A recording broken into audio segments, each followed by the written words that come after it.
हुए कि तुम उस तरफ चले जाओ, सुरक्षित रहो, हमसे दूर हो या दूर हुए या दूर कर रहे हूं या दूर करते हुए दुख है, लेकिन मैं उस कटीले तारों के पीछे जो सुरक्षित, बेहद सुरक्षित हाथ हैं। कौन ऐसा शख्स होगा जिसने अपने बच्चे को उन सैनिकों के, वो जो है अमेरिकी सैनिक हैं, उनके हाथों में दे दिया? कौन होगा वो शख्स? कौन परिवार होगा? उसे क्या सोचा होगा? आज सिर्फ इसी पर बातचीत हो सकती है। मैं चाहूं, ये कल का दृश्य है, 1-1.5 घंटा, सवा घंटा जो मैं आपसे बात करना चाहूं, तो मैंने जब देखा इसको कल दृश्य, तो मैं रुक गया। मैंने कहा कि कौन होगा ऐसा मां बाप जिसने अपने, देखिए वो 2 हाथ जो ग्रीन कलर के हैं, जो सबसे लंबा वो शख्स है, जो हाथ और कई हाथ जुड़ते हैं, और दे दिया उसको। अपने आप में बहुत बड़ी घटना, अपने आप में बहुत बड़ा प्रतीक इस बात का कि मैं अपने बच्चे, अपने संतान, अपनी पीढ़ी को आपको सौंपता हूं, क्योंकि मैं यहां सुरक्षित नहीं हूं। मैं जब सुरक्षित हूंगा या नहीं हूंगा, या मैं बचूंगा या नहीं बचूंगा, सवाल एक बच्चे का, उसके मां बाप का, उसकी संतान का नहीं है। ऑफ कोर्स बड़ा प्रश्न है ये। प्रश्न ये है कि हम यहां पर किन्हीं हालात में रह सकते हैं, रहें या ना रहें, लेकिन हमारी पीढ़ी सुरक्षित रहे।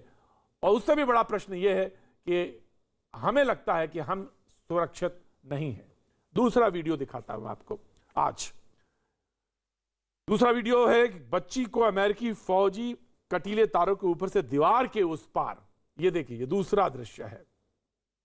ये दीवार है और उसके पार ले जाता हुआ, ये अपने आप में इस बात की तरफ इशारा करते हैं कि हम सुरक्षित नहीं हैं। और लोग अफगानिस्तान में ये चाहते हैं कि उनके बच्चे, उनके नौजवान, उनकी युवा पीढ़ी सुरक्षित रहे, लिहाजा वो इसके लिए तमाम भरकस कोशिश कर रहे हैं।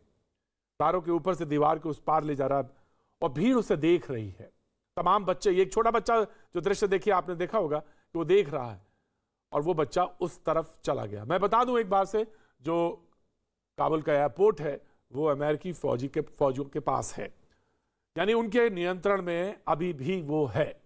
और ये कहते हुए, पर कहानी अपने आप में, ये दृश्य है, ये दोनों वीडियो जो हैं अपने आप में कहने के लिए बहुत कुछ बयां करते हैं कि हालात वहां क्या हैं। और जो लोग ये कह रहे हैं कि तालिबान 2.0, उनके लिए एक सामने एक सबक है। लोग ये कह रहे हैं कि कुछ देश ने, चीन ने, पाकिस्तान ने, रशिया ने उनको ऑथेंटिसिटी दे दी है, और देर किस बात की, और मुल्कों को आगे आना चाहिए। ठीक है, यूनाइटेड नेशंस ने जो बात कही वो बहुत महत्वपूर्ण है, निश्चित तौर से बहुत महत्वपूर्ण है। आतंकवाद की जो लिस्ट में शरीक था, उसमें से बहुत सारे मुल्कों ने अभी भी उसको रखा हुआ है, लेकिन बहुत सारे मुल्कों ने उससे बातचीत भी कर ली है। बहुत सारे लोग तमाम तरह से बातचीत का सिलसिला जोड़ते हैं, लेकिन मैं उन पे नहीं जाना चाहता। वो तो है, उस पर तो बहस होगी, बातचीत हो ही रही है, लगातार हो रही है। मैं आज इस दृश्य पे कहना चाहता हूं कि बच्चे को उस तरफ ले जाते हुए आखिर माँ बाप ने इस तरफ क्या सोचा होगा। आप सोचिए, अंदाजा लगाइए कि आप इसको किसी तरह बाहर पहुंचा दीजिए, कहां, जहां सब कुछ सुरक्षित है।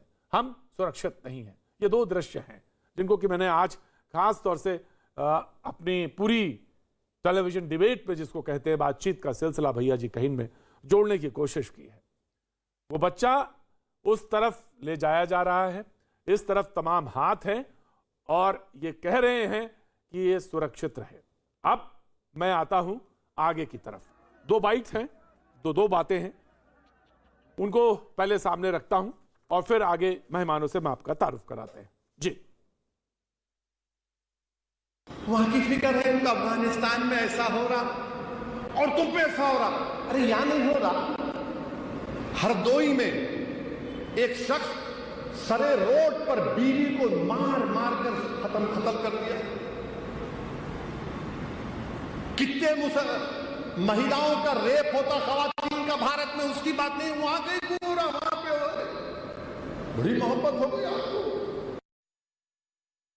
जो तोड़ने वाली शक्तियां हैं, जो